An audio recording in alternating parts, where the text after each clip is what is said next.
हर महादेव, जय भोलेनाथ। नमस्कार, मैं साधना पांडे, मार्गदर्शन पे आपका स्वागत है। दोस्तों, मैं बात करूंगी कि कार्तिक महीने में आप स्नान करते हैं, दान करते हैं और यदि दीपदान करते हैं तो किन बातों का आपको ध्यान रखना चाहिए। देखिए, कहा गया है कि ये भगवान विष्णु का सबसे प्रिय मास है और माता तुलसी की पूजा के लिए ये महीना बहुत पुण्यदायी माना गया है। और दोस्तों, शास्त्रों की बात यदि आप लेते हैं तो ये समझिए कि यदि आप जीवन में हर तरह से असफल हो गए हैं और हर बात पे आपको ऐसी स्थिति आ जाती है कि आपको रोना पड़ता है, आपका कोई भी कार्य पूर्ण नहीं होता है, तो अक्षय पुण्य के लिए आपको इस महीने में स्नान जरूर करना चाहिए। दोस्तों, सुनने में कोई नियम आपको बहुत बड़ा लगता है, लेकिन जब आप उसका पालन करना प्रारंभ कर देते हैं तो वो चीज़ आपके लिए बहुत आसान हो जाती है। क्योंकि एक चीज़ जो मैं अभी कहने जा रही हूँ उस पर थोड़ा गौर कीजिएगा। जब आपके पुण्य कर्म जो है वह ऊपर होंगे तभी आपके जो पाप कर्म होते हैं उनका क्षय होगा।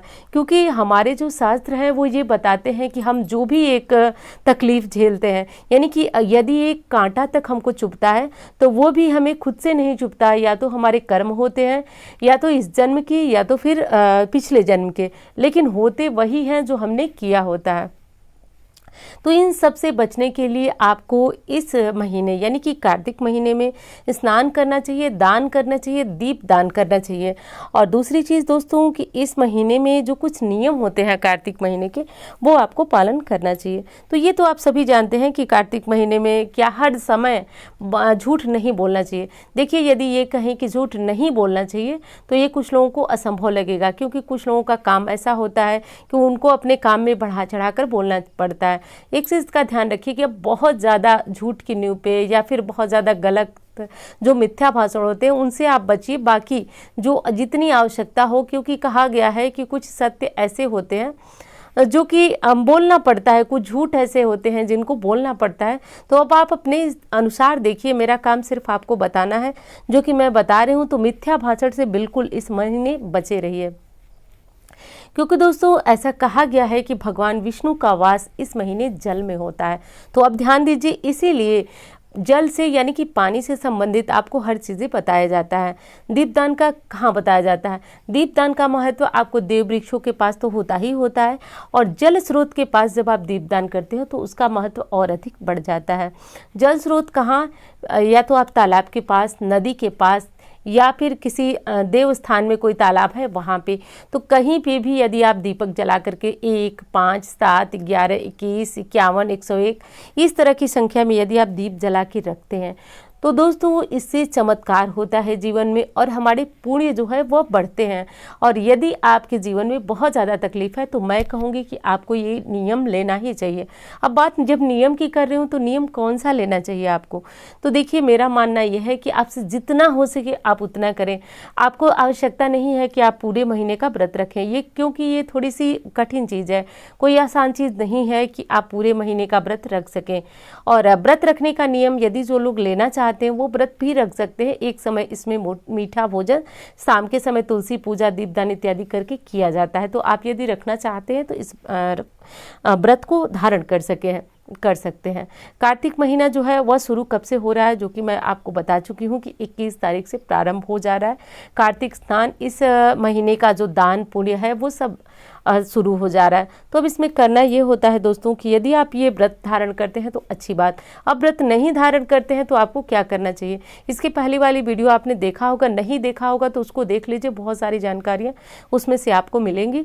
तो देखिए, इसमें जो आपका नहाना होता है यानी स्नान होता है उसका बहुत बड़ा महत्व होता है, क्योंकि मैंने अभी आपसे कहा है कि भगवान विष्णु का वास जल में होता है। इसलिए कहा गया है कि सबसे पहले जो आपका होता है वो स्नान इसमें प्रमुखता रखता है। तो इसलिए सर्वप्रथम जो है वह सुबह 5 बजे तक आपको स्नान करना है। उसके बाद सूर्य को जल देना है, विशेष तुलसी माता की पूजा करना है, क्योंकि कहा जाता है कि इस महीने में यदि आपने तुलसी माता को प्रसन्न कर लिया तो नारायण स्वयं मिल जाते हैं, और कहा जाता है कि आपकी जो कामनाएं होते हैं, जो कष्ट होते हैं वो दूर हो जाते हैं। इस काम को आपको ज़रूर करना चाहिए। दोस्तों ये काम यदि आप कर लिए पूरे महीने तो निश्चित रूप से धीरे धीरे आपके कार्य जो है वह मतलब आगे बढ़ने लगते हैं, परिस्थितियां बदलने लगती हैं। और दोस्तों ये भी कहा गया है शास्त्र में कि भाग्योदय करा देता है ये काम, यानी कार्तिक का किया गया स्नान दान भाग्योदय करा देता है। तो अब मैं बता चुकी हूँ कि स्नान कैसे करना है और दीपदान कहाँ करना है, कैसे करना है ये भी मैं आपको बता चुकी हूँ कि किसी भी जल स्रोत के पास यदि आप दीपदान करते हैं तो ज़्यादा पुण्य होता है। जल स्रोत के पास ये क्यों, आपके मन में ये भी आ सकता है। तो इसीलिए जो मैंने अभी कहा कि जल में ही नारायण का वास होता है, इसलिए जल स्रोत के पास दीपदान करने का अलग महत्व होता है। आप जल में प्रज्वलित करके दीप भी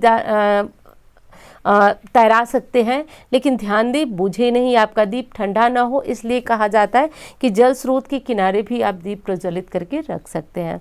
अब बात करें दान की। दोस्तों इस महीने दान का अपना अलग महत्व होता है।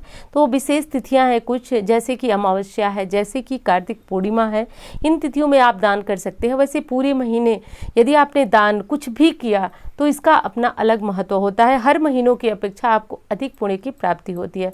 दान में जैसे कि सर्दियां शुरू हो चुकी हैं तो आप कंबल वगैरह दान कर सकते हैं, छाता दान कर सकते हैं, जो भी आपका सामर्थ्य हो, कुछ नहीं तो कुछ खाने की सामग्री, कुछ सीधा इत्यादि दान कर सकते हैं। आवश्यकता नहीं है कि ये दान आप ब्राह्मण को करें, किसी को जिसको इस चीज़ की ज़रूरत है आप उसे दान कर सकते हैं। जितना हो सके, जितना आपका सामर्थ्य है उसके अनुसार आप दान करें। कुछ भी दान करना बहुत श्रेष्ठ होता है। तो इस काम को करें। तो स्नान का जो विधि थी आपने जाना, दीपदान कैसे करना है, कहाँ करना है, वो भी आपको पता चला। एक चीज़ बता दूं दोस्तों कि इस महीने जो देव वृक्ष होते हैं उनका पूजन करने से भाग्योदय होता है। देव वृक्ष जैसे कि पीपल हो गया, पीपल जो है उसको सींचना, उसमें शाम को दीप लगाना अपना अलग श्रेष्ठ महत्व रखता है। कुछ नहीं कर सकते तो शनिवार पीपल को सींचे और शाम को दीपक लगाएं। दोस्तों कुछ लोग पूछते हैं कि क्या अपने घर में पीपल का पौधा गमले में लगा करके उनकी पूजा कर सकते हैं। दोस्तों ये चीज़ मैंने कहीं पढ़ी नहीं कि घर में पीपल को रखना चाहिए या नहीं रखना चाहिए। हमने जहाँ भी देखा, जिस भी पुस्तक में देखा, उसमें यही देखा कि पीपल जहाँ भी हो, किसी सार्वजनिक स्थान पे हो, नदी किनारे हो, वहाँ ही पूजा करने का प्रमाण मिलता है, घर में मिलता नहीं। इसलिए जब आप लोग पूछते हैं तो मेरे पास वैसे कोई खास प्रश्न नहीं होता है। और अब भी यदि आप चाहते हैं कि आप पीपल मुझसे पूछना चाहते तो मैं यही कहूँगी कि आसपास कहीं भी मंदिर हो, नदी के किनारे जहाँ पे पीपल हो, वहाँ ही पूजा कर ले। घर में रखने का पीपल का कोई बहुत बड़ा विधान ना हमने पढ़ा है ना सुना है, तो इसलिए मैं बहुत आपको कह नहीं सकती हूँ कि आप घर में पीपल का वृक्ष जो है उसको रोपित करें। अब दूसरी बात कर लें कि दोस्तों आपको और कौन से वृक्ष की पूजा करने, जिसमें तुलसी तो प्रमुख है। आप जानते हैं पूरे महीने तुलसी का जो है वह बहुत अच्छी तरह से उनकी सेवा पूजा इत्यादि होती है। इस महीने में उनकी सेवा करने से मैंने बताया आपको कि नारायण साक्षात रूप में उस व्यक्ति की मदद करने लगते हैं जो कार्तिक महीने में तुलसी को सींचता है, शाम को दीपदान करता है, तुलसी जी की आरती गाएं, पूरे परिवार के साथ गाएं, बड़े प्रेम से तुलसी महारानी की आरती गाएं, उनको पीला चंदन लगाएं, पीला चंदन उनको लगाएं। अगर शालिग्राम है तो तुलसी में रखकर शालिग्राम का पूजन करने से जीवन में श्रेष्ठ फल की प्राप्ति होती है। दोस्तों आप जब सुबह सुबह स्नान करें उसके बाद विष्णु सहस्त्र नाम का पाठ करें। कहा गया है कि ये विष्णु सहस्त्र नाम का पाठ एक तो कामनाओं की पूर्ति कराता है और आपके जीवन में बदलाव लाता है, जो भी आपकी इच्छा हो वो पूर्ण करता है। तो कम से कम आप हमेशा नहीं कर पाते हैं तो इस महीने करें, और यदि नहीं कर पाते हैं तो कम से कम सुनना प्रारंभ करें, बहुत कम आवाज़ करके, और आप सुनते रहें, पूजा करते रहें। जहाँ भी विष्णु सहस्त्र नाम चलता है लक्ष्मी साक्षात वहाँ रहती हैं। अगली चीज हो गई दोस्तों आंवला। आंवले के वृक्ष पे नारायण का वास होता है, आप सभी को पता भी होगा।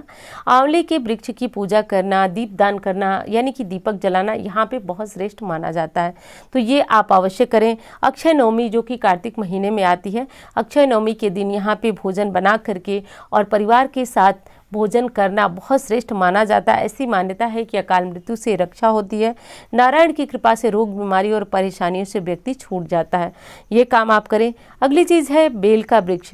यदि आपने बेल का वृक्ष लगाया है तो कार्तिक महीने में सींचना, सोमवार के दिन दीपक जलाना बहुत श्रेष्ठ है, और रविवार के दिन भी आप यहाँ पे बेल के वृक्ष के पास दीपक जलाएं। इससे जो अखंड लक्ष्मी की कृपा होती है वो प्राप्त होती है।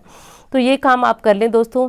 दूसरी चीज़ कि आपको एक चीज़ और करना है कि कार्तिक महीने में आपको अपने जीवन से यदि कष्टों को हटाना है तो इन 5 नियमों को आपको मानना पड़ेगा, क्योंकि मैंने कोई ऐसे बड़े नियम नहीं बताए जो कि आपको न मानना पड़े।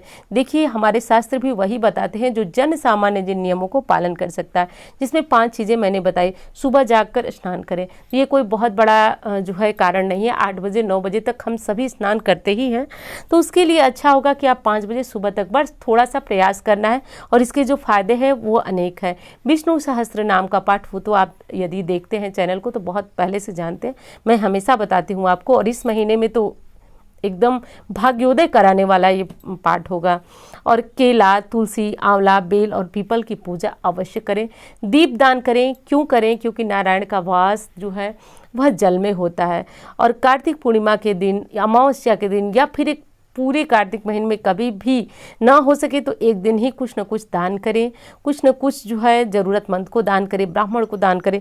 इसे करने से जीवन में आ रही समस्याएं समाप्त होती हैं, और एक बार यदि आपने कर लिया तो आपके जीवन में सकारात्मक बदलाव आएगा। फिर दोबारा आप किसी वीडियो या फिर किसी को सुन के करने के लिए आप नहीं सोचेंगे, हाँ आप स्वयं ही ऐसा करना प्रारंभ करेंगे। तो दोस्तों उम्मीद करती हूँ जानकारी आपको पसंद आएगी, और यदि वीडियो आपको अच्छी लगी है, आपके काम की लगी है, तो वीडियो को एक लाइक करें, चैनल को सब्सक्राइब करके मेरे साथ जुड़ें, और उम्मीद करती हूँ जानकारी आपको पसंद आई होगी। धन्यवाद।